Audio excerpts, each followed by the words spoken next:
Assalamualaikum warahmatullahi wabarakatuh. Waalaikumsalam warahmatullahi wabarakatuh. Alhamdulillah kita bisa ketemu lagi di pertemuan berikutnya setelah pertemuan yang pertama kemarin perkenalan. Ini sesuai dengan tema kita ya, hukum dan kebijakan teknologi informasi. Ini merupakan teori atau materi baru karena memang kurikulum itu harus terus berkembang dan sampai saat ini perkembangannya sampai dengan ini ya. Hukum dan kebijakan teknologi informasi. Nah, jadi dalam materi ini kita akan sedikit membahas mengenai pengertian dan manfaat teknologi informasi serta nanti hukum apa saja yang ada berkenaan dengan teknologi informasi yang perlu kita ketahui sehingga apa yang kita lakukan tidak melanggar hukum gitu ya. Apalagi kita sebagai mahasiswa informatika dan hukum sekarang lebih mengarah ke ITE ya dan ke hukum-hukum yang lainnya yang berkenaan dengan sistem informasi dan lain sebagainya ya. Karena ini masih pertemuan awal, jadi kita akan membahas masalah-masalah yang sangat dasar. Jadi Anda bisa sambil santai, sambil mendengarkan ya. Tidak perlu tegang dan tidak perlu panik. Di slide berikutnya, kita akan sedikit mempelajari masalah pengertian teknologi informasi dan mungkin sudah pernah Anda pelajari juga di mata kuliah yang lain. Tidak ada salahnya hari ini kita akan mengingat kembali bahwasanya teknologi informasi itu ini ya apa sih gitu ya.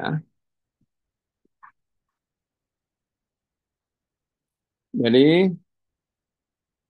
teknologi informasi sering juga disebut dengan TI, ya, teknologi informasi. Para ahli banyak memberikan berbagai definisi tentang teknologi informasi sesuai dengan konsep dan cara pandang mereka dalam melihat hal tersebut. Teknologi informasi atau dalam bahasa Inggris Information Technology adalah istilah umum untuk teknologi apapun yang membantu manusia dalam mengubah, ya, dalam membuat, mengubah, menyimpan, mengkomunikasikan, dan atau menyebarkan informasi. Itu yang disebut dengan teknologi informasi.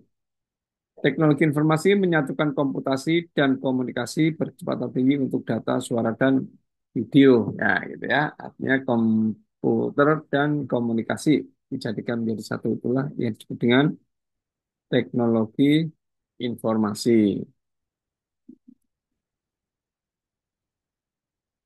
Berikutnya kita akan mempelajari definisi daripada teknologi.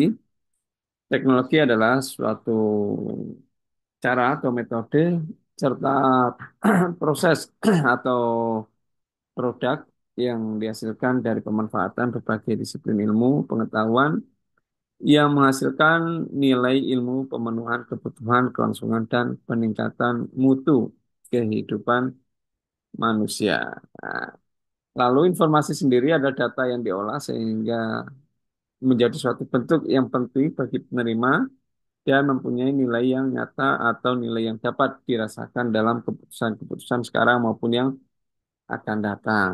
Gordon B. Davis ya, bukunya sudah cukup lama ya, tahun 84 kalau nggak salah. Lalu definisi yang lain, informasi adalah penggabungan atau pengolahan data untuk menghasilkan atau memberikan pengetahuan dan pengertian.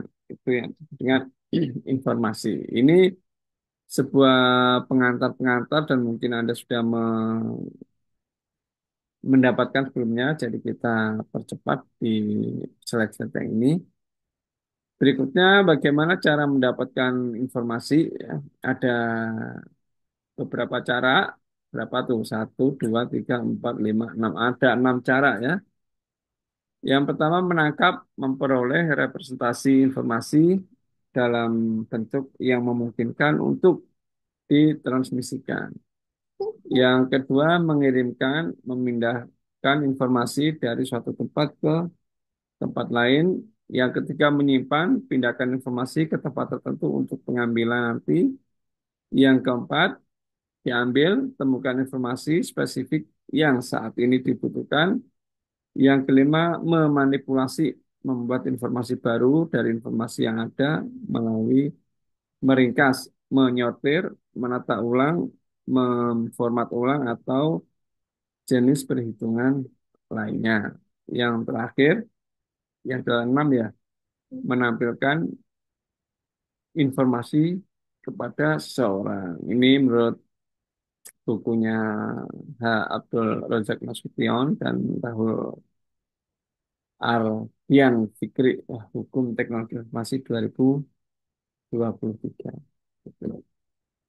Di slide berikutnya, kita sebagai orang teknik informatika sudah menjadi kewajiban kita. Kita mampu ya memahami, mampu mengetahui manfaat daripada teknologi informasi.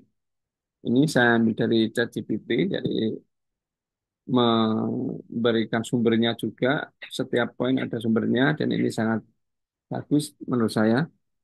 Yang pertama, manfaat teknologi informasi sebagai akses informasi yang mudah, ya itu ya.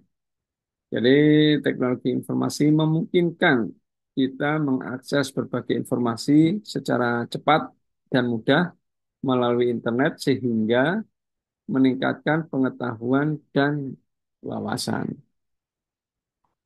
Yang kedua, teknologi informasi membantu komunikasi menjadi efisien. Itu yang poin kedua ya. Dengan adanya TI, komunikasi menjadi lebih mudah, cepat melalui email, pesan Instagram, atau video call tanpa menghalang oleh jarak dan geografis, jarak dan tempat. Ya, memang betul ya. Dengan menggunakan HP, kita bisa komunikasi secara langsung dengan teman-teman kita, saudara kita, sahabat kita yang baik ada di tempat dekat dengan kita secara geografis maupun di tempat yang sangat jauh dari jarak kita. Yang ketiga, manfaat teknologi informasi meningkatkan produktivitas.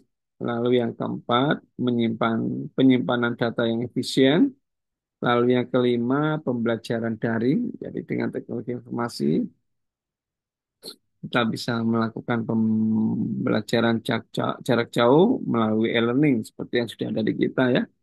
Sehingga pendidikan dapat diakses lebih luas. Nah, gitu ya.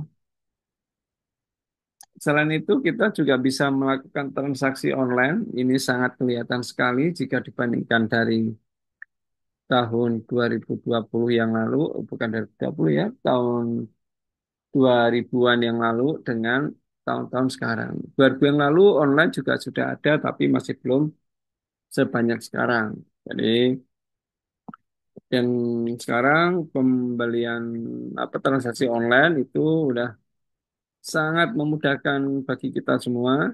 Untuk memilih, kita nggak harus datang ke tokonya. Untuk membeli, kita tinggal transaksi. Untuk membayar, kita tinggal menggunakan ya teknologi-teknologi yang ada di HP, gitu ya. Dan sangat banyak sekali metode pembayaran yang bisa digunakan. Alatnya juga banyak. Lalu peluang kerja baru dengan perkembangan TI menciptakan berbagai jenis pekerjaan baru di bidang teknologi dan informasi. Yang kedelapan, inovasi di berbagai sektor. TI mendorong inovasi dalam sektor kesehatan, pendidikan, dan layanan publik seperti rekam medis elektronik atau e-learning. Itu ya. Ini merupakan manfaat teknologi informasi ya, secara umum mungkin kita sudah tahu karena kita merupakan pengguna ya.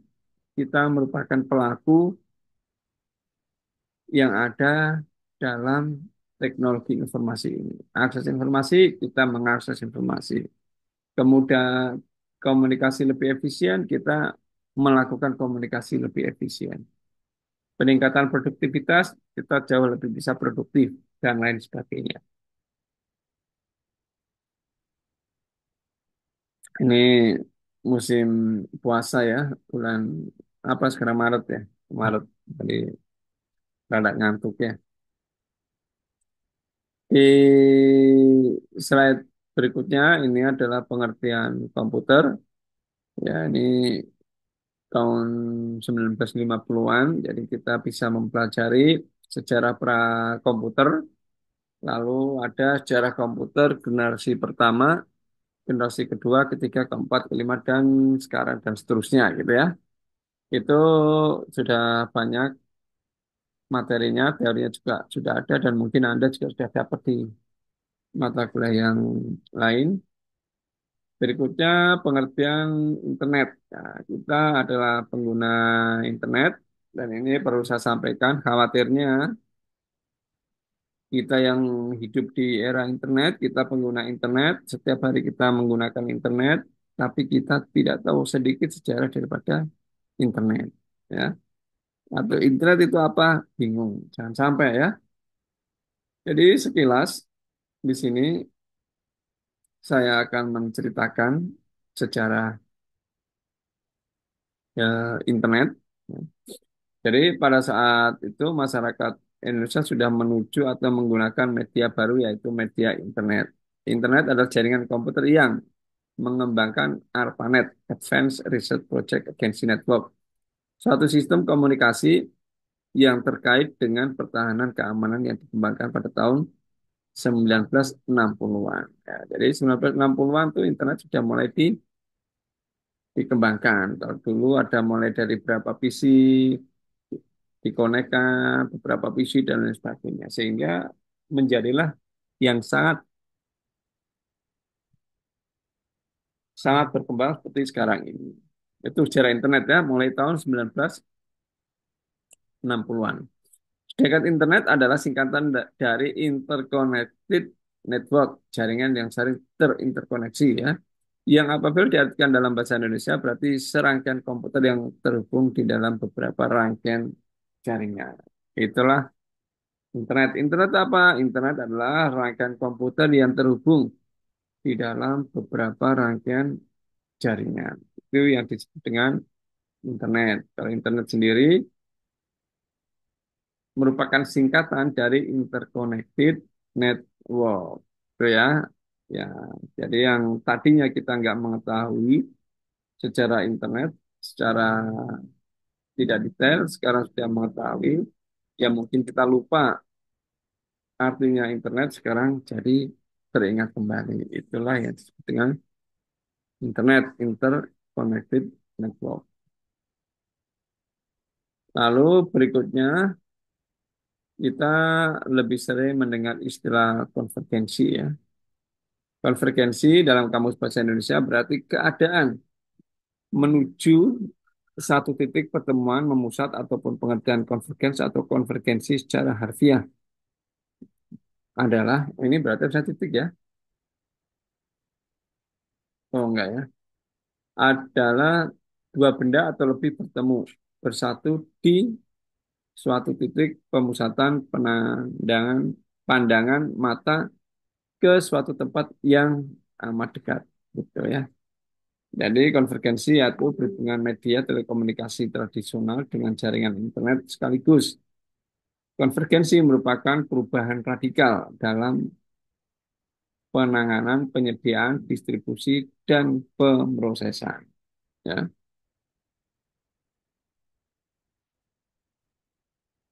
Disampaikan dalam penelitiannya bahwa kunci dari konvergensi adalah digitalisasi karena seluruh bentuk informasi maupun data diubah dari format analog ke format digital sehingga dikirim ke dalam satuan bit binary digit karena informasi yang dikirim merupakan format digital.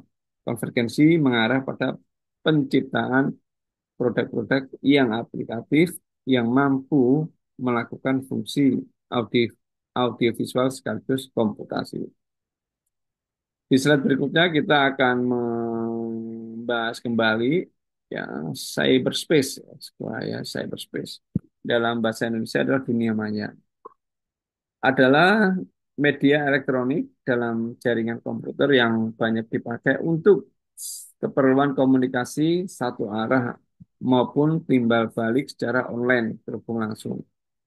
Dunia maya ini merupakan integrasi dari berbagai peralatan teknologi komunikasi dan jaringan komputer, sensor, transducer, koneksi, transmisi, prosesor, sinyal, dan pengontrol yang dapat menghubungkan peralatan komunikasi, komputer, telepon genggam, atau HP ya, instrumentasi elektronik, dan lain sebagainya, yang tersebar di seluruh penjuru dunia secara interaktif.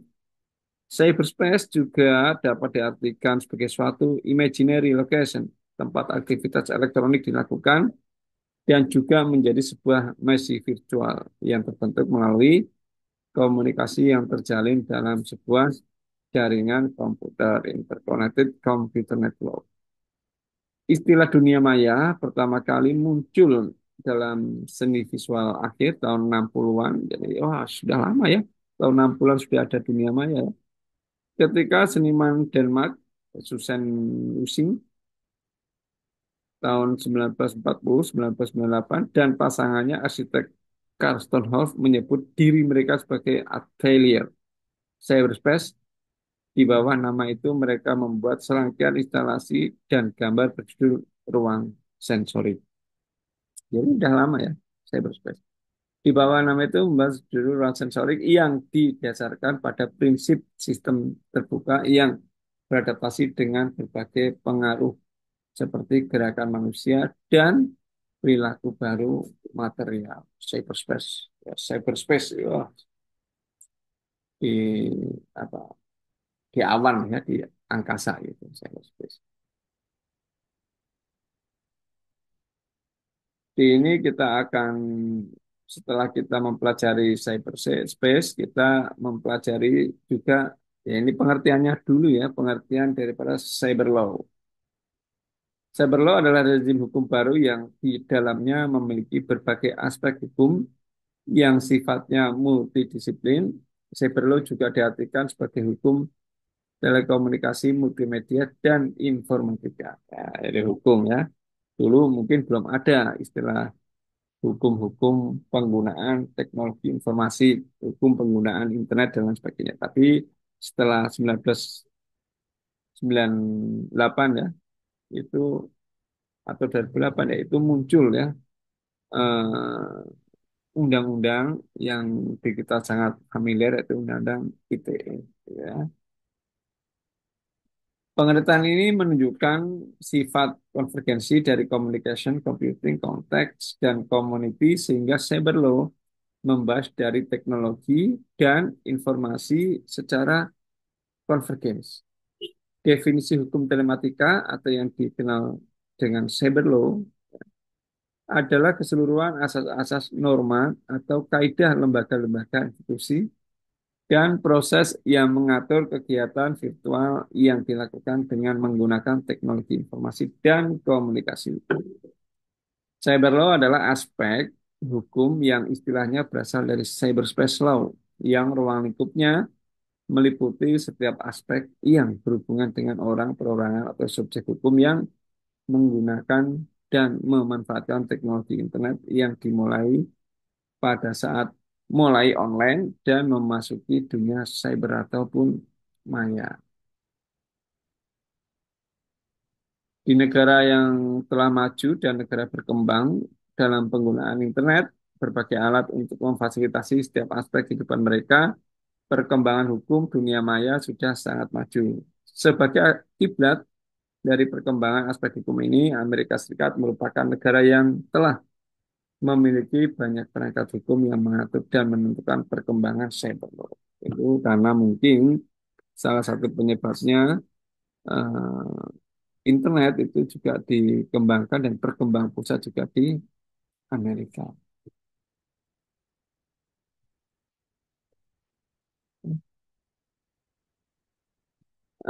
Ini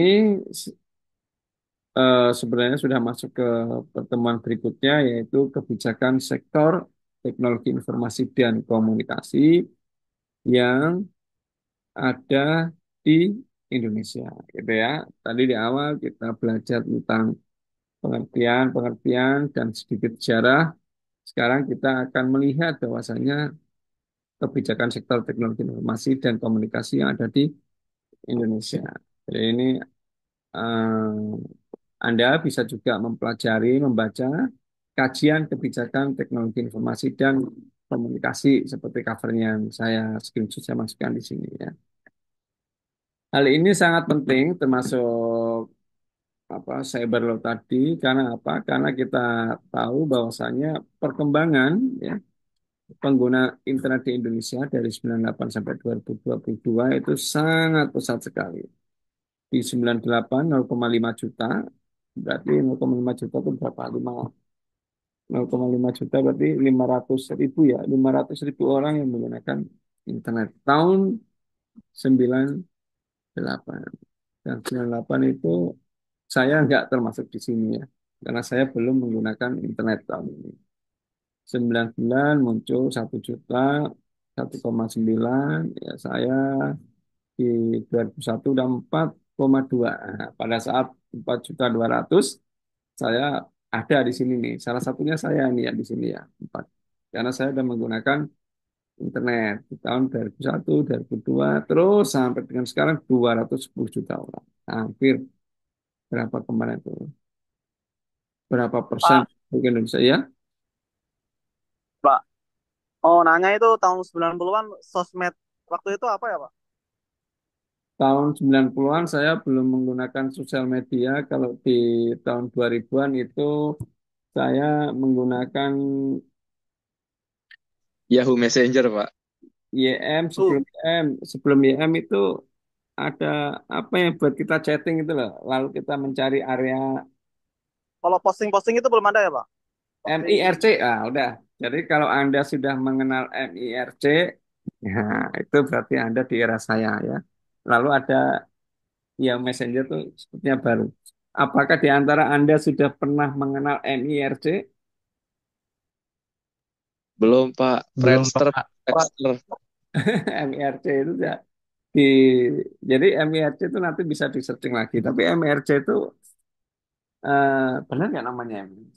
MIRC itu jadi kita bisa masuk ke situ, lalu kita bisa berkenalan dengan orang, lalu di mana lokasinya kita bisa memilih di provinsi, misalkan Surabaya, Malang, Solo, Jakarta, Bandung dan sebagainya. Kita pilih daerahnya, nanti di situ akan muncul nama semua orang yang ada di situ.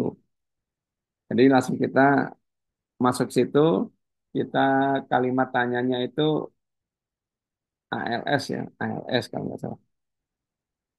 Age, location, sex gitu. Sex itu apa? Laki-laki perempuannya itu ya, gitu. Atau PLS ya.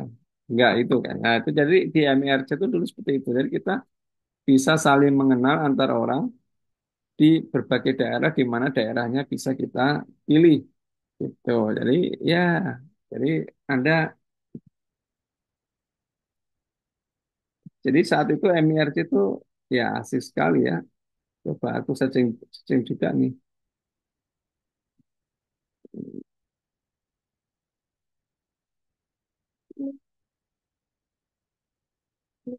Oh, tahun 95 ya. Ya, di tahun 95 mulai MIRC. Kalau MIRC yang sama ya. Jadi sekarang saya di sini sudah masuk saya nih. Saya di 2021 sudah masuk pengguna internet. Lalu Anda kira-kira di tahun mana pertama kali menggunakan internet? Coba. Belum lahir, Pak. Ada yang belum lahir. Belum lahir udah ada internet ya. Berarti mulai 2000-an ya. Kan ada yang lahir tahun 2000-an ya. 2004 saya mau, Pak. Pas di sini ya. Di sini Anda lahir sudah ada internet, tapi kan Anda belum menggunakan internet ya. Anda menggunakan internet mungkin ya tahun berapa lah ya. 2004 mudah banget ya. 2004 baru lahir. Iya, Pak. 2004 lahir. Wah, mudah banget. Berarti sekarang sudah berapa? 20. 20 mau 21. Udah sedia, mudah sekali ya. Mudah-mudahan sukses buat Anda ya. Karir Anda masih jauh. Seperti itu ya. Eh, MIRC ingat nanti dicari sama Anda. Lalu ini tingkat penetrasi internet berdasarkan kelompok generasi. Ini kita di mana ini ya? Milenial itu tahun 2000-an. Oh, milenial itu kelahiran 981 sampai 96. Emang benar ini tahun ini pada saat tahun 2000-an dulu ada istilah tahun milenial gitu ya di sini. Yang kelihatan saya ingat itu mobil warna silver itu mulainya di sini. Jadi sebelum tahun milenial itu dulu nggak ada mobil warna silver gitu. Warnanya biru, merah, hitam, putih. Seingat saya lah ya, saya ingat saya. Lalu ada pre-bombers gini udah 45, lalu Gen X 65, saya di milenial, Anda kelahiran lebih besar dari 2013, post Gen Z ya. Lalu Gen Z 97 sampai 2012. Wah, Anda berarti sini masuk Gen Z Anda ya. Baby boomer ya, baby boomer di sini. Ya, karena pengguna internet itu sangat banyak, jadi harus ada aturan yang aturan hukum yang penting. Anak saya Mbak Marwa itu mana Gen Alpha? Oh, Gen Alpha nggak ada di sini ya. Gen Alpha ya. Udah kembali berarti Apisiat Alpha Beta gitu mungkin ya. Bukan, bukan. Ya, oke, berikutnya ini sejarah kebijakan sektor TIK ya, ini di Indonesia ya. Jadi dimulai dari masa awal kemerdekaan hingga Orde Baru 45 sampai dengan 94 itu sudah muncul Undang-Undang Nomor 3 tahun 89 tentang telekomunikasi. Jadi awal mulanya dari sini, telekomunikasi. Lalu era reformasi dan liberalisasi itu tahun 98 sampai 2000-an itu ada Undang-Undang Nomor 36 tahun 99 tentang telekomunikasi. Sebenarnya awalnya dari sini ya. Berikutnya ada tahun 2005 pembentukan Kementerian Komunikasi dan Informatika. Lalu tahun 2010 sampai dengan sekarang itu muncul Undang-Undang ITE yang sudah beberapa kali diperbaiki, kalau nggak salah sudah 3 kali. Lalu 2024 apa nih? Transformasi menuju Kementerian Komunikasi Data Digital ya, keamanan data digital di sini muncul muncul di sini. Lalu yang akan kita pelajari nanti nanti itu yang sini sudah bagi sejarah reformasi, kita mulai nanti mempelajari di sini ya. Jadi undang-undang tahun 2010 sampai sekarang, undang-undang ITE nanti kita pelajari sampai dengan undang-undang yang terbaru mengenai keamanan data digital dan lain sebagainya. Itu kita kita ulas isinya seperti apa, lalu gimana kita mensikapinya. Ya, poinnya di sini nanti pada saat kita membahas judulnya apa sih ini ya lupa saya. Hukum ya, hukum dan kebijakan teknologi informasi nanti kita kembalinya di sini ya. Duh, kok ini ya? Ini tadi ya, di sini ya. Ini yang akan kita pelajari. Memang hukum sekarang harus melekat dengan teknologi informasi ya. Lalu di sini ada 4 undang-undang ya, undang-undang ITE, lalu undang-undang telekomunikasi yang tadi, undang-undang PDP ya, lalu undang-undang keterbukaan informasi. 4 undang-undang yang kita pelajari nanti dua ini ya, undang-undang ITE dan yang digital ini. Lalu beberapa undang-undang mengatur teknologi informasi ini yang undang-undang ITE tahun 2008 mulainya ya. Lalu undang-undang 19 2016 ini perkembangan atau edisi revisi dari ITE. Lalu di 19 undang-undang telekomunikasi. Berikutnya ada juga KIP, Keterbukaan Informasi Publik. Lalu Undang-Undang 27 dan Pelindungan Data Pribadi. Ini yang sekarang sedang apa? Sedang banyak diperbincangkan oleh teman-teman kita baik dari sisi hukum maupun dari sisi informatika. Oke, saya kira pertemuan hari ini sudah cukup. Saya ingin melihat ya, melihat oh yang hadir 13 ya, yang hadir 13 orang. Nggak bisa dipanjangin ya.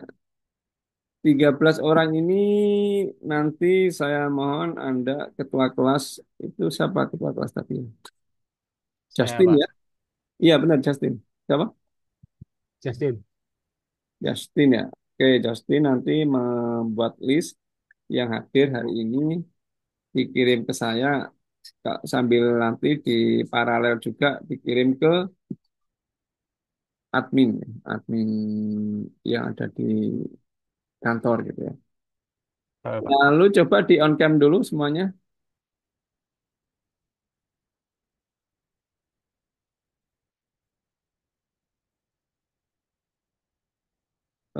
On cam ya, on cam ya.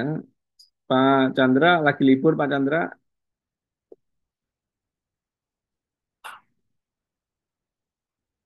Libur Pak, Alhamdulillah Pak, lagi di rumah. Oh ya, duh, kok masih ada topinya ya? Tadi waktu nyoba-nyoba itu ya. Cara, cara ngilanginnya gimana tuh ya? Duh, kok kembali gini lagi ya? Ya, seperti itu dah.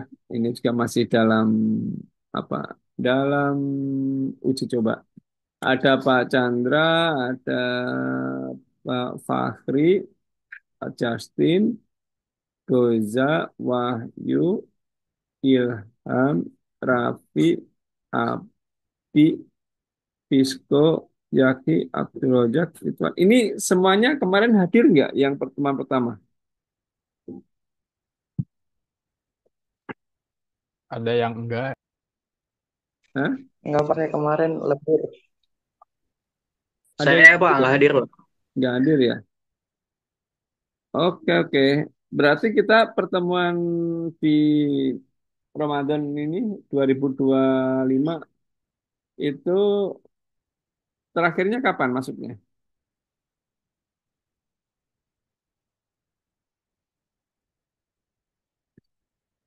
Besok masih ada kuliah nggak? Sabtu besok?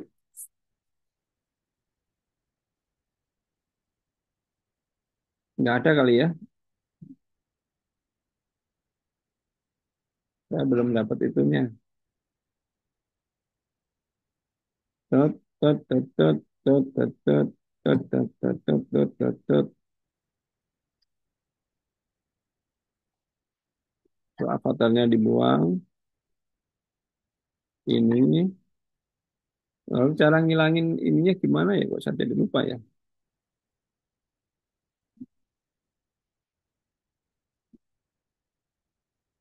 Udah lupa ya? Sampai lupa. Oh ini ya? Ini berarti di mana? Non ya? No, no, no, no. Oke. Oke, itu pertemuan kita. Apakah ada yang mau ditanyakan?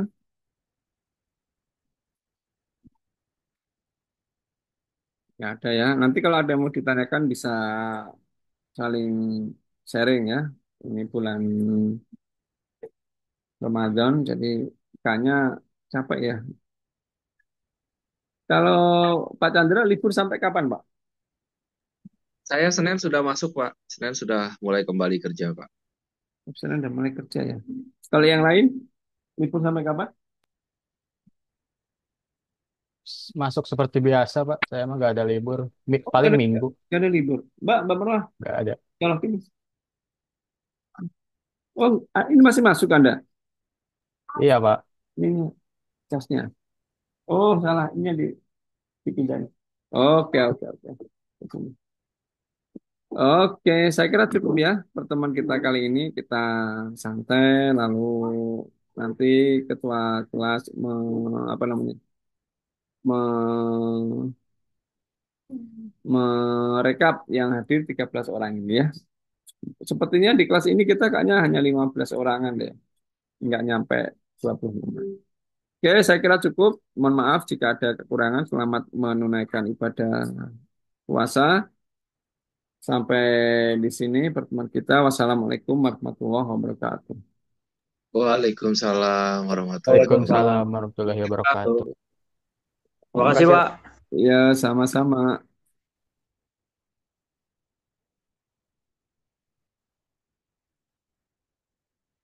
Udah mau matiin rekodnya gimana, Dok?